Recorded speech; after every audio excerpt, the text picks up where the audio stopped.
मैं आपकी एडवाइजर दीदी। आज मैं आप लोगों को डाकघर की सुकन्या समृद्धि योजना के बारे में बताऊंगी और कन्यादान पॉलिसी जो कि LIC की है उसके बारे में बताऊंगी।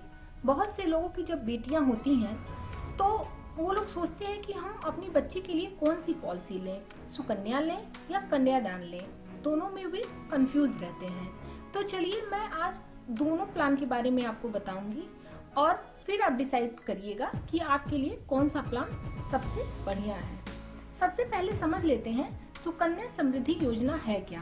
नरेंद्र मोदी जी 2015 में बेटी बचाओ और बेटी पढ़ाओ आंदोलन के तहत इस प्लान को स्टार्ट किए थे और वही जो कन्यादान पॉलिसी है वह लाइफ इंश्योरेंस कॉर्पोरेशन का एक प्रोडक्ट है जिसका नाम है जीवन लक्ष्य। तो चलिए जानते हैं दोनों प्लान के बारे में।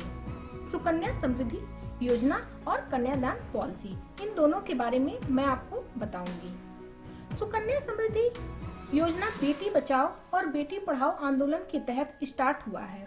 तो ये प्लान आप केवल अपनी बेटी के लिए ले सकते हैं। अगर आपके घर में बेटा है तो आप ये प्लान नहीं ले सकते हैं। यह सिर्फ और सिर्फ बेटियों के लिए प्लान है। वहीं जो LIC की कन्यादान पॉलिसी है वो आप अपनी बेटी और बेटा दोनों के लिए ले सकते हैं। अब बात करते हैं कितना प्लान आप अपनी बेटी के लिए ले सकते हैं। सुकन्या समृद्धि योजना में आप अपनी बेटी के लिए सिर्फ और सिर्फ एक बार ही ये प्लान आप ले सकते हैं। एक से ज्यादा ये प्लान आप नहीं ले सकते हैं। वहीं कन्यादान पॉलिसी में कोई भी लिमिट नहीं है। आप अपनी बेटी या बेटे के लिए जितना चाहे उतना प्लान ले सकते हैं, मतलब एक से ज्यादा भी आप प्लान ले सकते हैं। अब बात करते हैं कि ये प्लान आप कहां से ले सकते हैं। सुकन्या समृद्धि योजना आप पोस्ट ऑफिस या फिर बैंक से ले सकते हैं। वहीं कन्यादान पॉलिसी आप LIC के किसी भी एजेंट के थ्रू ले सकते हैं या फिर आप LIC के ऑफिस पे जाकर भी ये प्लान आप ले सकते हैं। इसके बाद टर्म और PPT की बात करते हैं। सुकन्या समृद्धि योजना का जो टर्म है वो 21 साल का रखा गया है और इसका प्रीमियम पेइंग टर्म 15 साल का है। मतलब इसमें आपको 6 साल पैसा नहीं देना है। 21 साल का है, 15 साल आप पैसा जमा करेंगे, 6 साल आपको पैसा नहीं देना है।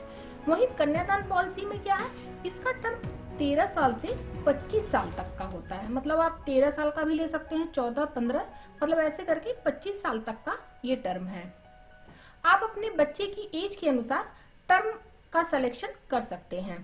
प्रीमियम पेइंग टर्म में इसमें 3 साल की आपको छूट मिल जाती है।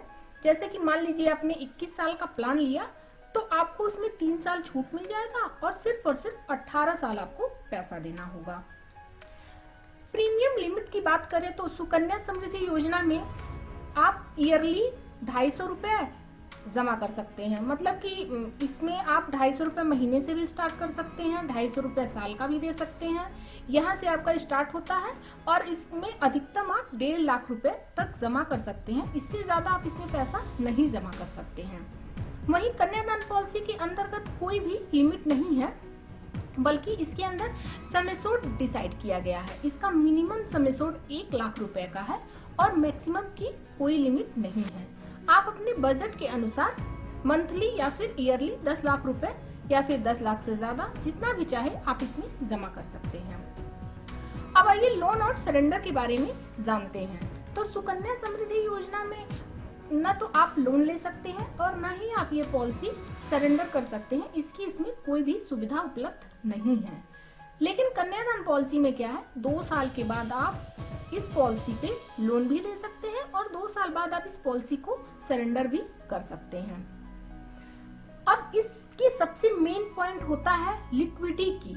लिक्विडिटी क्या होती है? सुकन्या समृद्धि योजना में जैसे कि बच्चा 18 साल पार करता है, आपने जितना भी प्रीमियम पे कर रखा है प्लस आपका जो उस पे इंटरेस्ट बनता है उसका 50% आपको उसकी पढ़ाई के लिए, बच्चे की पढ़ाई के लिए मिल जाता है जैसे ही बच्चा 18 साल का होता है।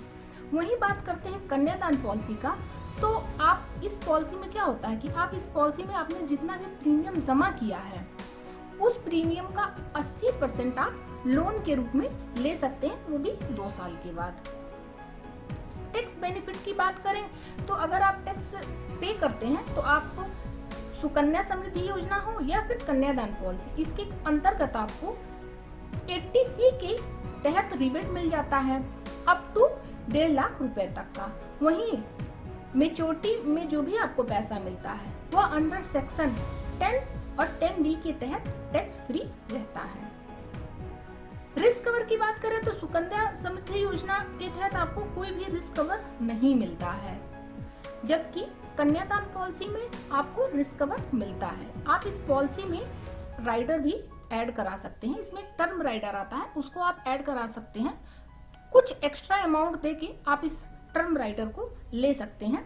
तो इस टर्म राइडर को लेने से आपको क्या फायदा होगा? अगर मान लीजिए आपने टर्म राइडर अपनी पॉलिसी में 10 लाख का मान लीजिए आपने पॉलिसी ले ली और उसमें आपने टर्म राइडर ऐड करा लिया, तो उस केस में क्या होगा कि इन केस अगर फादर ना रहे, फादर के ना रहने पे आपका पूरा प्रीमियम जो भी रहता है वो LIC माफ कर देती है और 10 लाख का 10% हर साल बच्चे की पढ़ाई के लिए LIC देती रहती है। कब तक देती है? जब तक कि आपकी पॉलिसी मैच्योर ना हो जाए। और जब पॉलिसी आपकी मैच्योर हो जाती है तो मैच्योरिटी के टाइम आपको जो भी अमाउंट मिलना रहता है, मान लीजिए 25 लाख 30 लाख जो भी आपको मैच्योरिटी के टाइम अमाउंट मिलना रहता है वो LIC सारा अमाउंट बच्चे को दे देती है। अब बात करते हैं इसके रिटर्न्स की। तो सुकन्या समृद्धि योजना का तो फिक्स रिटर्न नहीं होता है, ये घटता बढ़ता रहता है। क्योंकि जब ये आपका स्टार्ट हुआ था उस समय इसका रेट ऑफ इंटरेस्ट 9.1% था। फिर आपका धीरे धीरे 2021-22 आया, मतलब ये घटता बढ़ता था। उस समय 7.86% हुआ। अभी ये क्या है 8.2% का इसमें रेट ऑफ इंटरेस्ट चल रहा है। मतलब कि इसमें आप जो भी पैसा जमा करते हैं ये फिक्स नहीं है कि आपको उसमें रिटर्न कितना मिलेगा, ये क्योंकि ये आपका रेट ऑफ इंटरेस्ट घटता बढ़ता रहता है। तो यहाँ कुछ फिक्स नहीं बताया जा सकता कि आपको मैच्योरिटी के टाइम सुकन्या समृद्धि योजना में कितना पैसा मिलेगा। लेकिन वही क्या है LIC का फिक्स रिटर्न रहता है कि आपको कितना पैसा मिलेगा, ये पहले से फिक्स रहता है। जबकि LIC का फिक्स रिटर्न क्या है, इसमें रिटर्न आपको जबकि LIC 6 से 6.5% का ही रिटर्न देती है, लेकिन ये रहता है कि LIC का फिक्स रहता है कि हाँ हमको इतना अमाउंट देना है। तो आइए इन दोनों प्लान को एक एग्जाम्पल से समझते हैं ताकि आपको ये अच्छे से समझ में आ जाए।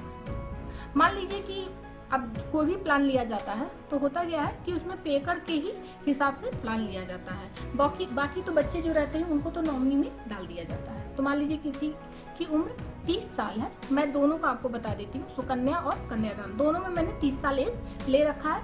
टर्म मैंने इसमें 21 साल लिया है सुकन्या में, और कन्यादान में भी मैंने 21 साल का टर्म ले लिया है।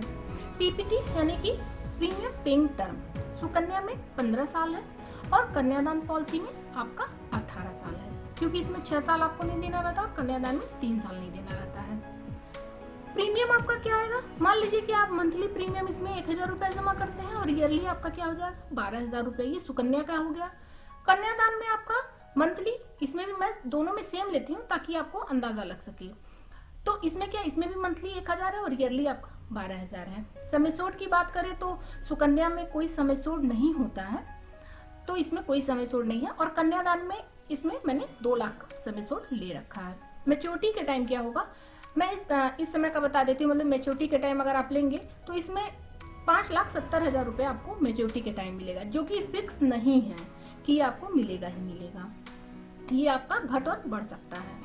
लेकिन कन्यादान पॉलिसी में आपको 4.5 लाख रुपए मिलेगा, जो कि आपका ये फिक्स अमाउंट है कि आपको 4.5 लाख मिलना ही मिलना है। डिसिप्लिन प्रीमियम की हम बात करें तो सुकन्या में क्या है कि मान लीजिए आपने 1000 रुपए महीने से स्टार्ट किया, तो इसमें फिक्स नहीं है। आप चाहें तो 1000 रुपए जमा कर रहे हैं, बाद में चल के आप 1000 से इसको 1200 रुपए भी कर सकते हैं, 1300 रुपए भी कर सकते हैं। लेकिन वहीं कन्यादान पॉलिसी में क्या होता है कि आपका फिक्स रहता है कि अगर आपने 1000 रुपए महीने से पॉलिसी खोली है तो आप उसमें बढ़ा नहीं सकते हैं और ना ही उसको घटा सकते हैं, कि आपको 1000 रुपए देना ही देना रहता है। रिस्क कवर की बात करें तो सुकन्या में कोई रिस्क कवर नहीं है, लेकिन कन्यादान पॉलिसी में आपका क्या रहता है, आपका नॉर्मल डेथ पे 2 लाख रुपए का रिस्क कवर चलेगा और एक्सीडेंटल पे 4 लाख का रिस्क कवर चलेगा। यानी कि अगर पेकर को कुछ हो जाता है तो बेटी को नॉर्मल डेथ पे अगर पिता को कुछ होता है तो 2 लाख रुपए मिलता है और एक्सीडेंटल पे 4 लाख रुपए मिल जाता है। सर्वाइवल बेनिफिट की बात करें तो इसमें कोई भी सर्वाइवल बेनिफिट, सुकन्या समृद्धि योजना में कोई भी सर्वाइवल बेनिफिट नहीं होता है। लेकिन वहीं कन्यादान पॉलिसी में क्या होता है, आपको जो भी समय छोड़ रहता है उसका 10% हर साल बेटी को पढ़ाई के लिए LIC देती है और उसका प्रीमियम माफ कर देती है, जैसा कि मैं आपको पहले बता चुकी हूँ। और मैच्योरिटी के टाइम जो अमाउंट मिलना रहता है वो अमाउंट पूरा मिल जाता है। Premium in case of death होगा क्या, अगर मान लीजिए पेकर की डेथ हो जाती है, उस केस में क्या होगा, उस केस में सुकन्या समृद्धि योजना आपका बंद नहीं होता है, आपका पॉलिसी चलता रहता है। मतलब अगर पेकर नहीं है फिर भी आपको अपनी पॉलिसी जमा करनी है। अब आप सोच सकते हैं उस कंडीशन में क्या होगा, अगर किसी के फादर ना रहे तो कोई पैसा कैसे जमा करेगा, तो वहां पे तो बहुत सारी परेशानियां आ जाती हैं। लेकिन वही कन्यादान पॉलिसी में क्या होता है कि अगर वहां उस केस में भी ये होता है, अगर फादर ना रहे तो आपका पॉलिसी तो चलता रहता है, बट आपको पैसा नहीं देना रहता है, वो सारा पैसा LIC पे करती है और मैच्योरिटी के टाइम जो अमाउंट आपको मिलना रहता है वो मिल जाता है। तो मैंने आपको दोनों प्लान के बारे में अच्छे से बता दिया है। मेरे हिसाब से तो कन्यादान पॉलिसी LIC की बेस्ट है, बट आपको जो भी सही लगे आप वो प्लान ले सकते हैं। अगर आपको मेरी ये वीडियो पसंद आई हो तो please like, share and subscribe. LIC से संबंधित किसी अन्य जानकारी के लिए कमेंट बॉक्स में कमेंट करें। Thank you.